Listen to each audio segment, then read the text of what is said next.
US President Donald Trump has arrived in Brussels to attend the critical NATO summit. President Trump and 28 US allies will discuss the threats to European security.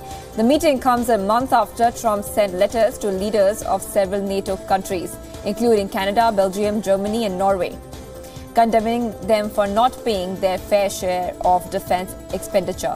NATO, or the North Atlantic Treaty Organization, is a military alliance between the United States, Canada and several European countries.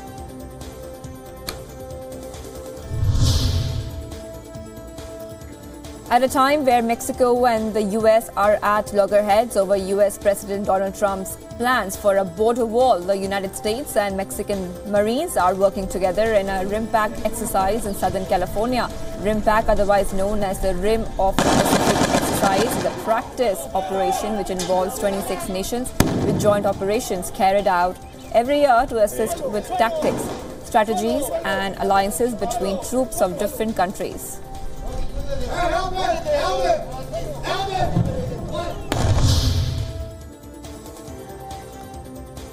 The US government has said it expects to have reunited 54 young children and parents separated by immigration officials after crossing into the United States from Mexico. The government said in a quote on Monday it could not meet the July 10 deadline for reuniting around 100 children with their parents.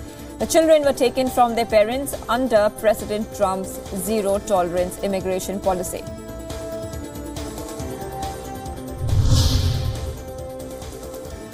Celebrities including Ryan Reynolds, Chadwick Boseman and Amy Schumer are helping to raise awareness for immigrant families separated upon entering the United States with a new video by the American Civil Liberties Union called My Name is Miriam.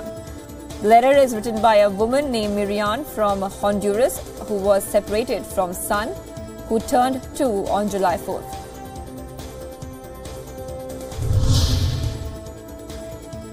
American Soccer Club hosted the official ribbon-cutting ceremony and housewarming party to celebrate the opening of their new state-of-the-art soccer stadium at Audi Field. Key speakers from DC United included new star Wayne Rooney and owner Jason Levian, who addressed the media. The ceremony was followed by a housewarming party that was open to media, fans and members of the Washington community to celebrate the opening of the soccer-specific stadium.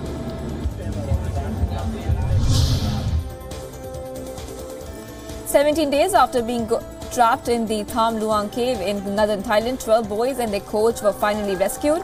Hours after 19 divers entered the cave complex in Chiang Rai province to extract the remaining, all of them were brought out on stretchers. The boys, aged between 11 and 16, and their 25-year-old coach are now being assessed in the hospital. Their concerns they may have consumed contaminated water, wild bird or bad droppings could cause infections.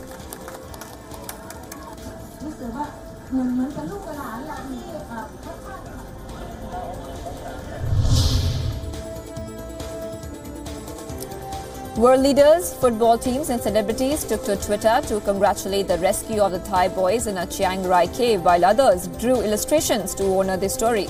American entrepreneur Elon Musk and actress Mia Farrow joined US President Donald Trump and British Prime Minister Theresa May in welcoming the good news via Twitter.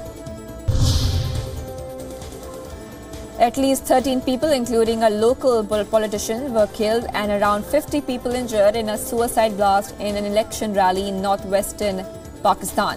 The attack targeted a campaign event organized in the city of Peshawar by the Awami National Party. The bombings came hours after the Pakistan military spokesman said there were security threats ahead of national elections scheduled for July 25th.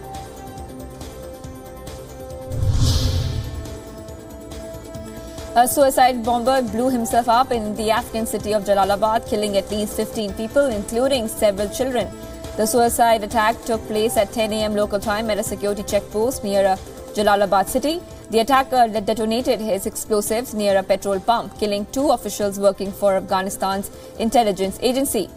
Islamic State has claimed responsibility for the attack.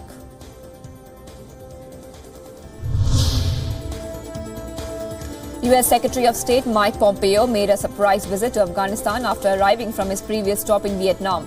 Mike Pompeo met Afghan President Ashraf Ghani and Chief Executive Abdullah Abdullah in a press conference alongside President Ghani. Pompeo promised support for Ghani's bid to start peace talks with the Taliban and said that the United States will support, facilitate and participate in such discussions.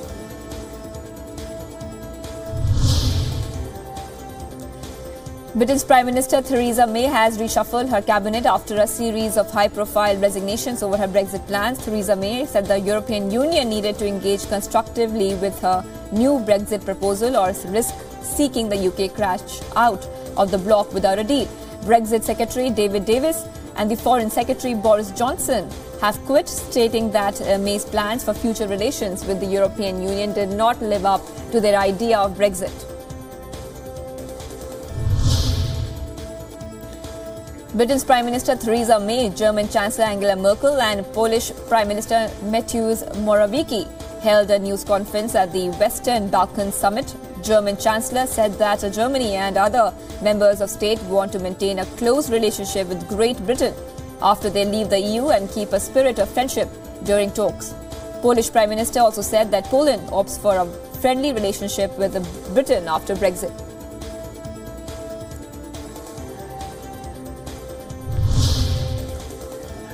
President Donald Trump suggested that China might be seeking to derail US efforts aimed at denuclearization North Korea.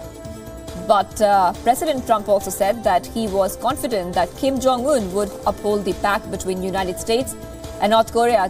China rebuked Trump's suggestion and said Beijing's position on the Korean Peninsula issue is consistent and that it acts in a responsible manner. German Chancellor Angela Merkel has praised China for opening up to foreign investment, drawing a contrast with the trade conflicts burdening both countries' relations with the United States. Merkel's positive remarks comes after her meeting with Chinese Prime Minister Li Keqiang in Berlin. Merkel has also said that she's looking forward to a summit between the European Union and China to take steps to protect investments and help prevent further global trade conflicts.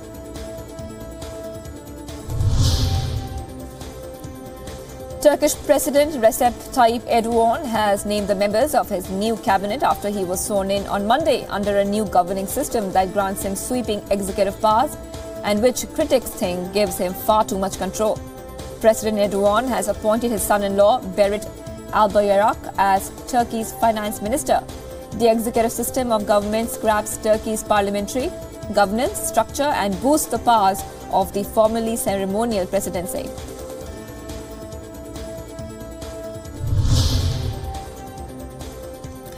Addressing a joint gathering of the French National Assembly and Senate, French President Emmanuel Macron declared himself humbled by his first year of governing but said that he was determined to push ahead with his ambitious agenda and reform. Macron sought to confront critics who have dubbed him president of the rich and will not be stepping back from his pledge to transform France.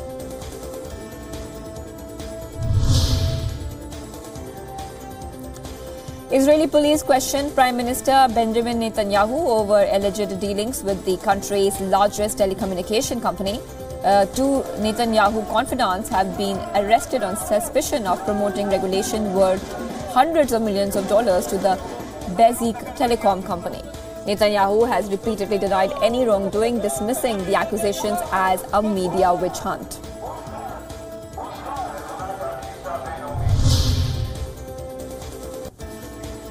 Japan struggled to restore utilities and bring relief to the victims of its worst floods in 36 years. At least 155 people have been killed and scores of others are missing, while rescuers have arrived to clear the roads. Accumulated mud and debris of landslides have caused a new surge of floodwaters in residential areas of Hiroshima, which has experienced the largest number of deaths from floods and landslides.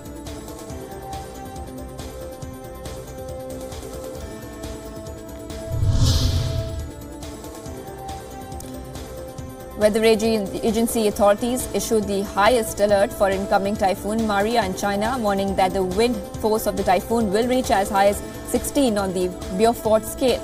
Meanwhile, torrential rains continue in southwest and east China, causing floods, mudslides.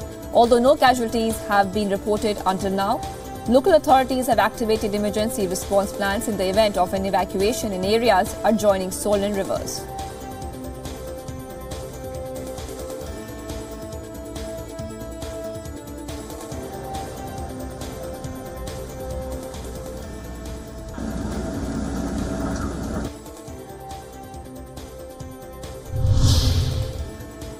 According to the United Nations Weather Agency, the torrential rains and record temperatures in different parts of the world is due to climate change. The World Met Department says that the extreme weather conditions are consistent with climate change scenarios, where Japan witnesses its first flood in 36 years. US and Northern Europe have registered its third warmest month in June on record.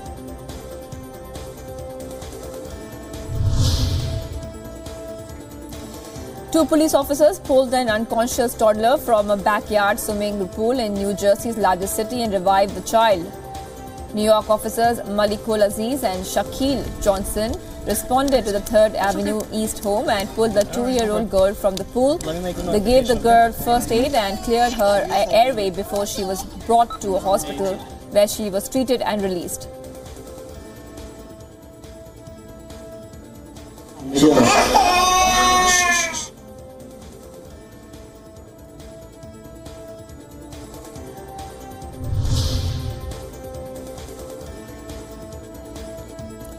The UK celebrated 100 years of the Royal Air Force. Queen Elizabeth and senior royals watched almost 100 aircrafts from a World War II Spitfires to the newest stealth fighter jet fly over Buckingham Palace on Tuesday in a celebration to mark the 100th anniversary of Britain's Royal Air Force.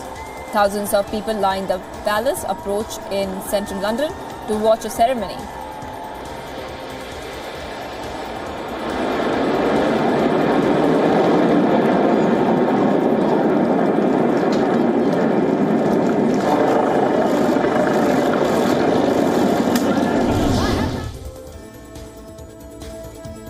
The Duke and Duchess of Sussex have arrived in Dublin for a 2-day visit to Ireland. Prince Harry and Meghan Markle make their first overseas royal visit as a married couple.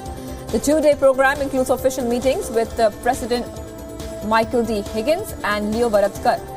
The royal couple will be taking time to meet members of the public and said they hope to meet as many Irish people as possible.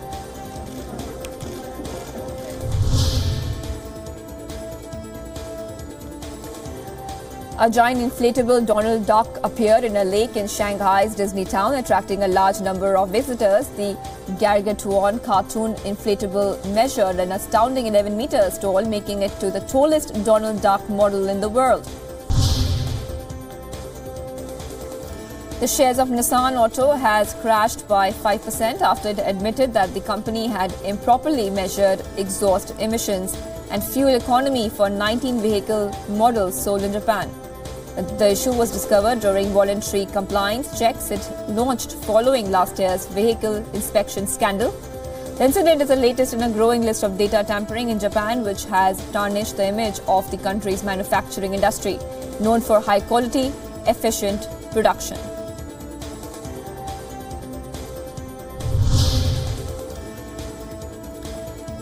France fans celebrate their country's win over Belgium in the World Cup semi-final in front of the big screen at Paris City Hall and Champs-Élysées. Samuel Umtiti's 51st minute header at St. Petersburg Stadium sent the French into the final to face either England or Croatia in Moscow, seeking the second World Cup win since 1998.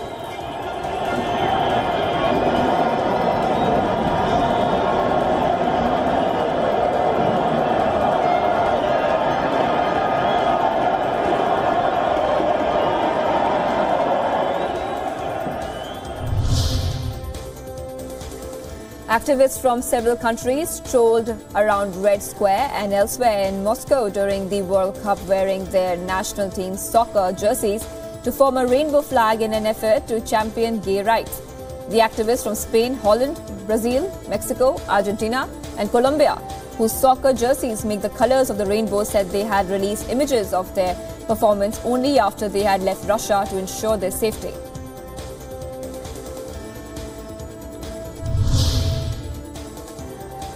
Heavy rains continue to lash India's financial capital of Mumbai for the 4th day in a row. Several parts of Mumbai were submerged in knee-deep levels of water as the city witnessed 5 times the normal amount of rain on Monday. The Western Railways have announced that they would be making arrangements for flood and water for stranded passengers travelling in long-distance trains affected by waterlogging.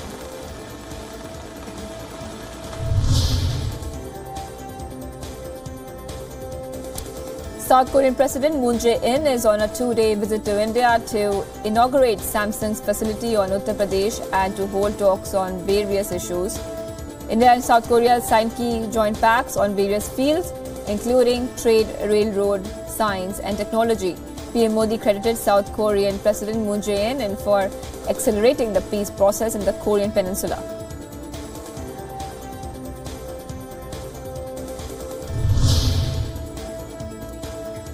India's Supreme Court has reignited the debate over one of the country's most controversial laws, the criminalization of homosexuality. The Apex Court began hearing on Section 377 yesterday. A panel of 5 judges headed by Chief Justice of India Deepak Mishra heard legal arguments against homosexual acts. LGBT groups have long argued their law violates the Indian Constitution, which guarantees a right to equality and non-discrimination.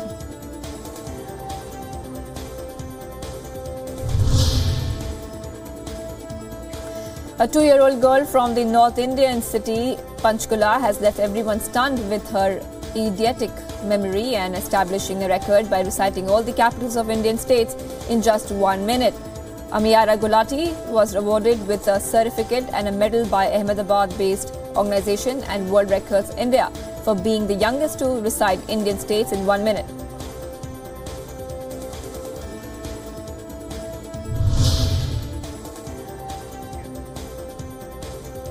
Hindus in India's northern temple town of Varanasi stood knee-deep in the holy river Ganges as a part of a passive resistance against demolition of temples for expansion of roads in the city.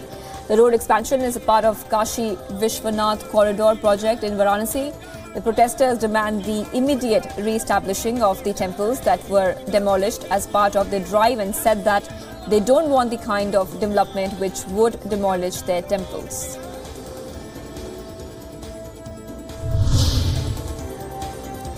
Singer Justin Bieber took to Instagram to confirm that he got engaged to model Hailey Baldwin. The singer wrote, "God's timing is perfect. We got engaged on the 7th day of the 7th month. The number 7 is the number of spiritual perfection." The singer shared the message on his Instagram handle.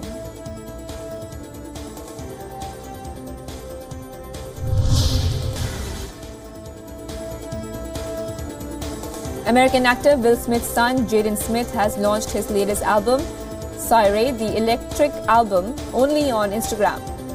The audiovisual posts are each 1 minute long on Jaden's Instagram profile, which when combined make up the entire selection. Each track is an electric reboot of his previously released work, including Icon, which also got its own Will Smith remake.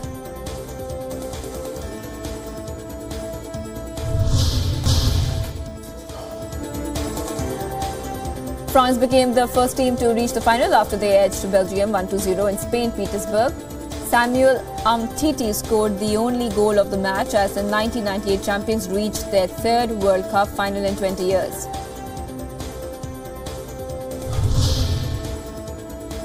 And France's opponent for the summit clash will be decided tonight as England take on Croatia in the 2nd semi-final at Luzhniki Stadium in Moscow. The Three Lions are hoping to reach their first World Cup final since 1996 and booked their last 4 berth after defeating Sweden 2-0. Croatia, meanwhile, have taken the long route to the semi-final, beating both Denmark and host Russia via penalties.